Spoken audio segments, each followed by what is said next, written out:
And in this one, we're going to talk about some speculation about what happened in DC this weekend from both sides. So stick with me, folks, and we'll get to it in a minute.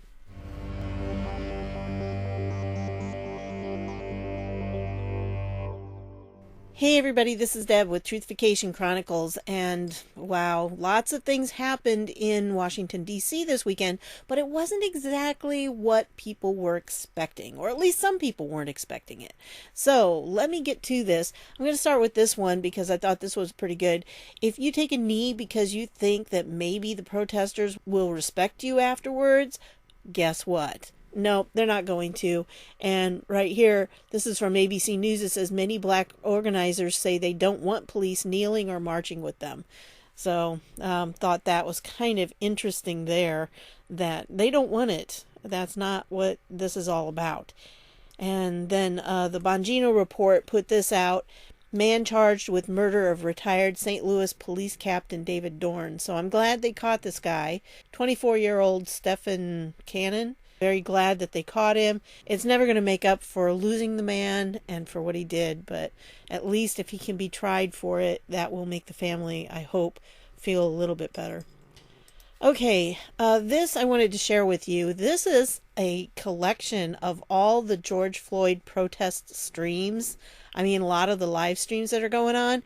It's very comprehensive, and I guess it says it's updated automatically every 5 minutes. And so here are tons of streams. If you want to keep track of what's going on in your area, you can do that. And not only do they have it here, but they have, the status, they have the title and when it was last checked and the embedded link. I mean, it's very thorough. So I'll leave the links to these down below. Remember, I put all the links to the tabs you're going to see. Yeah, they'll all be down below. There's a lot of them. And then just a reminder, nearly 300 New York City officers have been injured amid protests. So this has taken its toll on a lot of these police officers. And it's a tough job anyway. And then to, be injured like this, I think this is really sad that this is going on. And I'm sad that anybody's being injured in any way because of this. I just think it's wrong that the violence has to be attached to it. So anyway, I'll leave the link to this below. This is a good article, a little short one here, but the major focus here is that there were 200 and I don't know exactly, but it was very close to 300, and that's a lot of police officers just in one city. Okay, now speaking of what happened over the weekend, there was supposed to be this 1 million people march on Saturday to DC. Well, it didn't end up being 1 million, and I said that in my last video, that it was more they said tens of thousands. So I don't know exactly how many they had. I don't doubt if anybody really knows. But some of them have been noticing, some of the protesters have been noticing that there's some odd things happening. Now, I'm not saying that their perception is correct. I'm just saying that this is a narrative that is going on that side from the perspective of the BLM and the protesters. So this one right here says something is not adding up. Numerous protesters have gone missing. Complete silence from SC, I think that's Snapchat, for 6+ hours. My account's about to be deleted, but keep retweeting this garbage. And then these were a couple of the hashtags. And these people are saying that there was a blackout and that social media would not work. They couldn't use Snapchat or anything to post their videos and their photos and to talk to people. And so I thought it was just very interesting.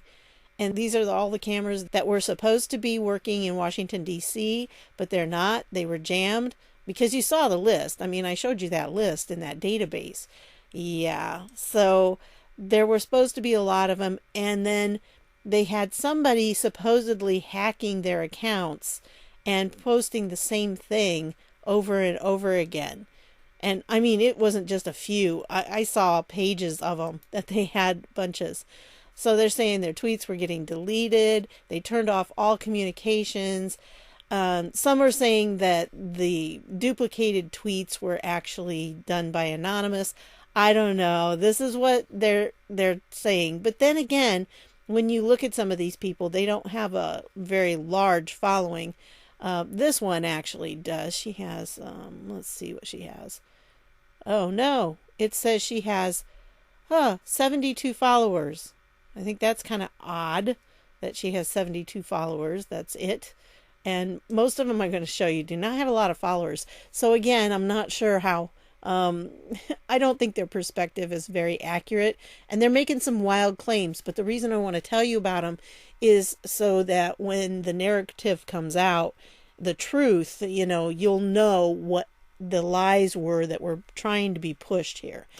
Well, this account right here, which does have a few more people, following 70 and has 180 followers. Again, not very big. But says people who are getting arrested are being disappeared, can't make phone calls, and lawyers can't help. This is insane, and no one is talking about it. And then these documents right here are a letter to the New York Police Department and de Blasio. And it's saying, it's from the lawyers, it's a demand for immediate and reliable access to clients in police custody. So supposedly they can't get to see them, they can't talk to their counsel, whatever. That's what this whole document is supposed to be about. Okay? So, they're just trying to get to them. This is one of the claims that they're saying, is that some protesters were being arrested and then they just kind of disappeared, or they just disappeared and they don't know if they were arrested or what the case was. This guy right here on TikTok says that he believes that the police had silencers on their weapons, and then he claims that after some fussing back and forth that they power washed the street to clean something up. I mean, it's really kind of odd what he's trying to say. From what I gathered, what he said is that he's implying that the police killed a bunch of people and they're hiding the fact that they did. But I don't believe that's true at all. So that was one. And then this one right here, she was complaining about the same thing, that they're disappearing. These people have disappeared and we can't find them. They're not coming. They're not being released. They're not coming back. We don't know where these protesters have gone. And in fact, there's even a hashtag on Twitter that is, "Where are the protesters?" And that's where I picked up some of this. So they're very concerned about it. And the blackout, something's going on and somebody hacked our accounts and all of this and that.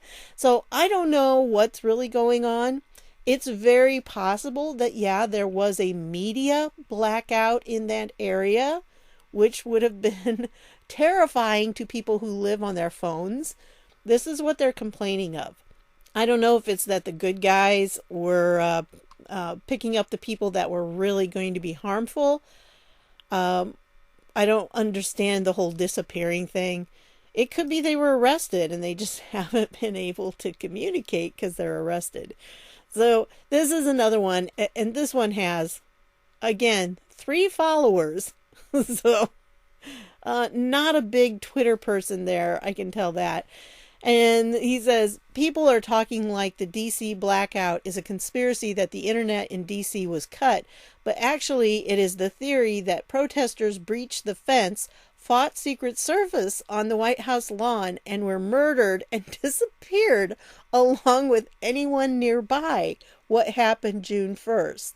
Now they're saying this actually happened, and the blackout and everything was like June 1st and 2nd and 3rd in there. Is when it was supposed to be, when there was more violence. That's when they burned the church, I believe, and stuff. So this is what they're saying. I'm telling you. And here's another one. People, you need to open your eyes. I'm sure you know that the police are killing everyone, but now they're doing it in secret. And this is taking place in DC blackout. I repeat, DC blackout. You need to spread this. So they're all panicky. And again, this person, 1 follower. So this, since these have like nobody following them, it kind of seems to me like they were planted to, perpetuate this narrative that the police were killing people and hiding it. They were doing it in secret. And, this is a dangerous narrative, actually, if you get it out there. But I don't think we need to take it seriously. I just wanted to let you know that this is what some of them are putting out. And because, again, that they don't have very many followers on Twitter, I think that is likely that they are plants. They're not necessarily bots, but they are, shills. They're being paid to do this so that they can cause disruption. And, maybe they are bots. I don't know. But anyway, I wanted to share those with you so you would not be surprised if you hear somebody giving that alternative narrative.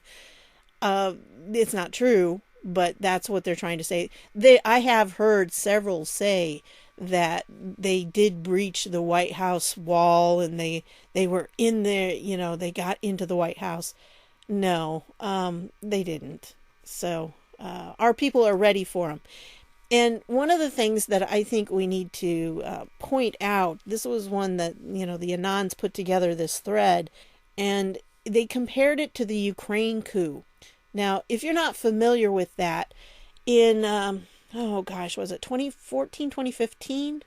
There was a coup in Ukraine caused by this massacre, essentially, in one of the main squares in the city. And there are a lot of people who are saying that he whose name we shall not speak, whose first name is Eric, and he kind of sounds like that candy bar, the Carla Mello. So, they say that he was part of that. And one of the things they're really trying to cover up is that group that instigated that. And they were part of, essentially there were snipers up in this hotel and they were just picking off people, just killing them right and left. And it ended up bringing about a regime change. So that's what this Anon is proposing, saying that, is this what they were planning? Were they planning on setting it up so the military would be blamed for shooting somebody and starting the shooting, and then it would just be a bloodbath? Is that what they were trying to set up? Did they have snipers? Well, if you look here, he says, why did the DC protests fizzle last night? And then you had Trump and you had Esper. If you remember, Esper was stopping them from carrying weapons and was the military. And then he also made them wear the soft hats instead of helmets and stuff. And then Barr has been very, important in this too. Well, did they figure it out and they took the necessary steps to make it stop so that they could not do that? Well, if you look here now this guy is part of the protesters, or at least, when you look at it, he supports them, I guess, right there. But he was there as a journalist, I assume. And this is what this video right here, Secret Service with long duffel bags and badges marked United States Secret Service Special Operations Counter Sniper Team, heading into the Ronald Reagan Presidential Foundation and Institute building a block north of White House. See, here they are. You know what? I got to take the sound off because there's music. Right, here's the patch. There we go. United States Secret Service Counter Sniper Team.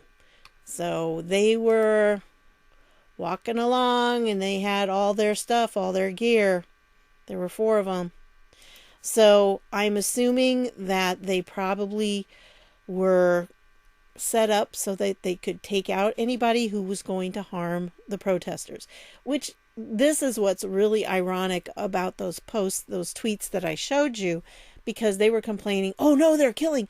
No, actually what happened was the police were there to protect the protesters. That's really what they were there for. And these people don't even know it. They don't understand. But anyway, I'm going to leave this link down below. It's about, 16-minute video from the BBC that talks about what happened in Ukraine. and it gives a little bit of a view, but it, of course, does not mention he whose name shall not be spoken, because they didn't include that part of it. But I'm pretty sure that we had operatives in there that were part of it making the regime change. So I don't know if that's something that was being planned. This is just speculation. All of this, is that what was really going on? Well, I do know this. This is kind of interesting because they took the National Guard and they swore them in as temporary U.S. Marshals. Now, when they do that, that gives them the power to arrest people, I believe. So as U.S. Marshals, they can do that, and they can be used as law enforcement. So this should be interesting. I don't know how that's going to work or anything, but it should be something that I think it's something that was meant to happen, that they were trying, the deep state, the cabal, the George Soros, everybody who's behind this and is supporting it. I think they were intending to have something really, really bad happen this past weekend. But our great military stepped in because they knew what was going to go on. And so I think they stopped it. That's just my opinion. Obviously, I can't prove that, but I think that's probably what happened. Now, here's an interesting comment by Tom Fitton, because he says the military is mostly run by Obama-certified general officers. President Trump needs to do a thorough house cleaning. Now, here's something that you need to remember.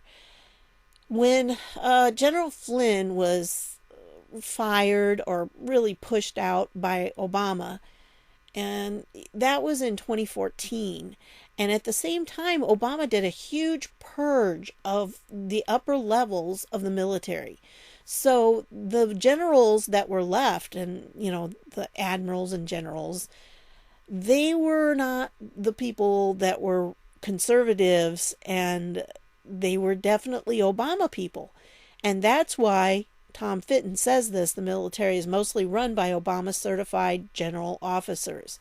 And that's why, because he got rid of a bunch of them. And this was just in response to Jack Posobiec's. When I was in the military, I was told we were never allowed to take part in political events while in uniform. What changed? So they're not taking part. I haven't seen any military taking part in this event. They're just there to make sure people don't get out of hand and the violence doesn't result in more deaths. I wanted to share this with you. This is from the Anons, and this is kind of a good chart here. The stages of a coup. You have an economic collapse, which is what they've done with the unemployment, or at least they thought they were. But look what happened. Yeah, we gained jobs this last time. And everyone was surprised at that number. So that was one thing they were trying to do, create a crisis, which they did with COVID. And then riots and disorder, which is what's happening now with BLM. Police force takeover, dismantle the police officers, the police departments, and restructure them. Yeah, how do you think they're going to restructure them? Very interesting. And by the way, I found a document that I need to look more over, but it was about an initiative that Obama had, and it was something about redoing police forces. And then it was, there were grants by George Soros, and yeah, I got to look through all the material. That's just kind of what I got from a very cursory examination of the different websites. But anyway, number 5, military generals and new military, Mattis and Powell. So, see, this is the thing. Obama did that great big purge, and it took out a lot of our great decorated and very constitutionally oriented generals. And the ones that would stand by the Constitution no matter what and would support the president. But, yeah. Number 6, military media takeover, announced takeover to defend country, which is what they were doing. National curfew, announce it is for our safety. Install transitional president, their choice, and new election, their goal. So I thought this was very interesting. Supposedly this is from Sybil Edmonds, who was the FBI analyst whistleblower during the Clinton era. So I thought I would, Ilhan Omar just never ceases to amaze me. Oh, how much worse can she get? Anyway, so I just thought I would include that too. I don't know the source for this other than the Anons. That's all I know. But somebody asked for the source. I didn't see it though. And then this is about Devin Nunes is talking about there may be at least 5 more criminal referrals, but as many as 10 possibly. And they're getting ready. They're going to be doing that in the next few days. This was put out on June 6th. And I don't know why it's doing that, but it's okay. And so, yes, they have been working on it. The House Intelligence Committee Republicans are nearly ready to send more criminal referrals to the Justice Department related to the Russia investigation. And so they sent 8 before, and then that was last spring. So you gotta wonder, what's taking so long? Just get it. I know. I get impatient. I really get impatient. I want to see it. And he said at least another 5, possibly as many as 10 recommendations for prosecution as 3 U.S. attorneys conduct reviews of various aspects of the Russia investigation. Now, the thing is, the types of recommendations that they're going to make are somewhat limited, I think. Because I think they're going to be limited to like perjury, lying to Congress, and maybe withholding things from Congress. I don't know that they're going to be the kind of charges that we want to see these people face. But that's what the U.S. attorneys are supposed to be working on, right? And so Radcliffe's been kind of quiet, but that could be that he's working on some stuff. So down here, there was an interview here, and this is where he made the statement, and it's a good interview with Nunes. He's got to be more frustrated than we are because he's known about all this for a lot longer. So got to be frustrating for him. All right, and then this one is an interview actually with Senator Lindsey Graham, and he was discussing Rosenstein's testimony. And in the course of this interview that Maria Bartiromo did with him, he says that someone's blocking the FBI agents from testifying. And one of them they're blocking is this Joe Pienka. What is with this guy?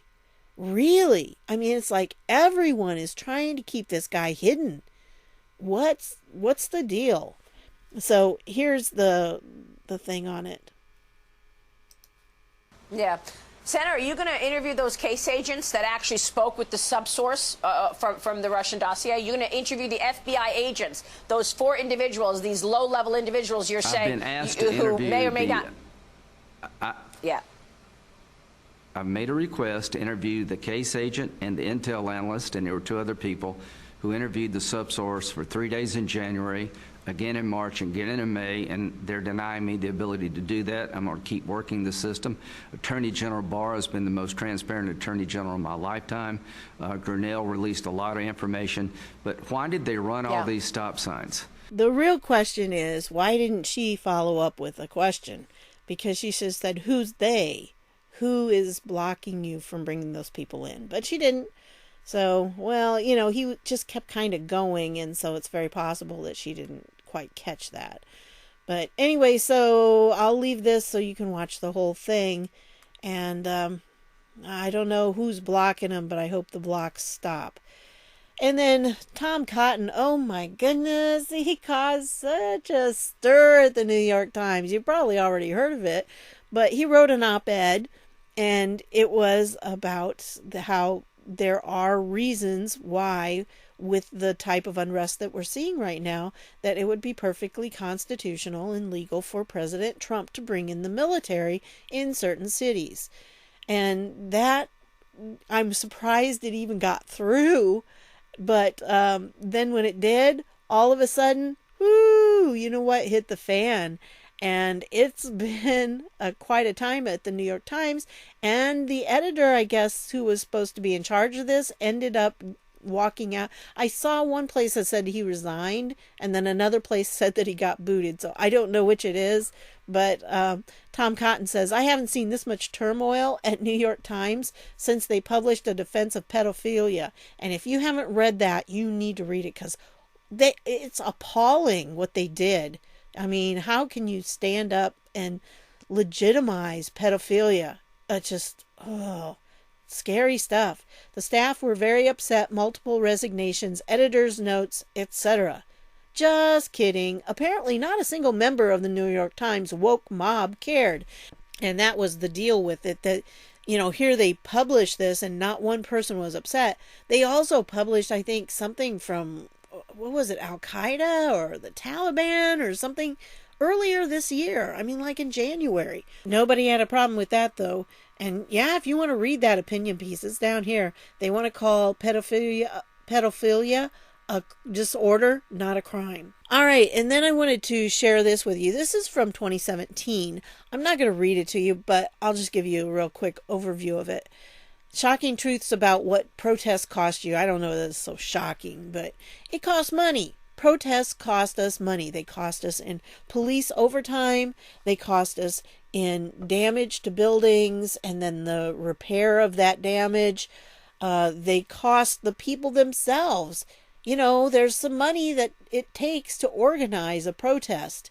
So it's not cheap. I mean, you got to have money to feed the people. You got to have money to transport the people. You got to make sure that they all get their pay for doing it. Yeah, I know. They're not supposed to get pay, but they do. You know that.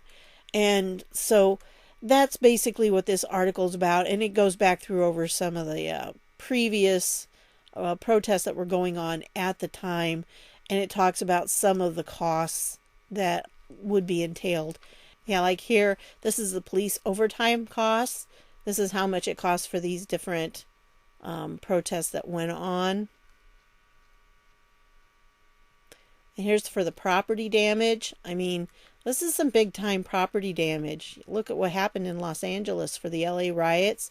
Wow, that's a lot of money. That's $500 million almost. It's a lot. But the big point, if you read through this, is that are these protests worth the hefty price tag? The article says, no, they're not. People don't like them because, like business owners, they don't want them. Obviously, because, they can get their businesses shut down. Plus, if there's a protest there, they can't have regular operating business going on. And so they lose money that way. And people just overall just don't approve too much of these protesters as a rule. And that means that the protests actually don't help their cause. Whatever their cause is, they're not helpful to it. Now, there are some things they can do to mitigate the problems and the negative connotation, but for the most part, they're not worth it. They do more damage to the cause than they help it. So it's a good article if you want to read it. And then I'm going to end with this because this will make you smile, I think. Okay, this is a legal document filed on 6/7. And guess what? It's for good old Michael John Avenatti. And so they're saying, guess what? This is the government's request for inquiry regarding defendant Michael John Avenatti's potential violations of his conditions of temporary release. So, essentially, as from what I got, they went through, and when he prepared these documents, when they were prepared, he was preparing his own documents. But the problem is, he had, let's see, where is it? He wasn't supposed to be on any computers.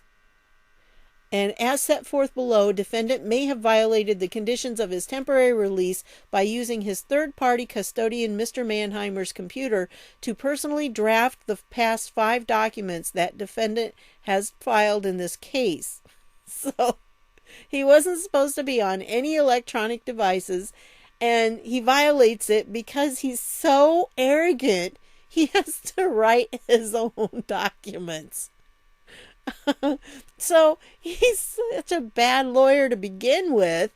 And then he thinks he's the only one that can write the documents that are going to be for his case. He has to violate his release to be able to do that. It's just, oh. So this is essentially, and how'd they find it out? Well, they went to the documents and they looked in the document properties, which anybody could see. And they found out that they also Jay Mannheimer, which then they went to Jay Mannheimer's documents when he put things in, and it had the name of the secretary. So, yeah, it says it's not conclusive, but it's enough that we think he violated his release. So I just thought you'd be interested to see that, and it's just kind of interesting. Avenatti is such a loser. So anyway, he can't even defend himself properly, and he made all these statements that he couldn't see the documents because he couldn't be on any electronic devices. So he made a big stink about that anyway in previous filings. So that's probably another reason why they said, no, let's get him on this. So that's what I've got for you on this one. I want to thank you for stopping by, and I'll see y'all later.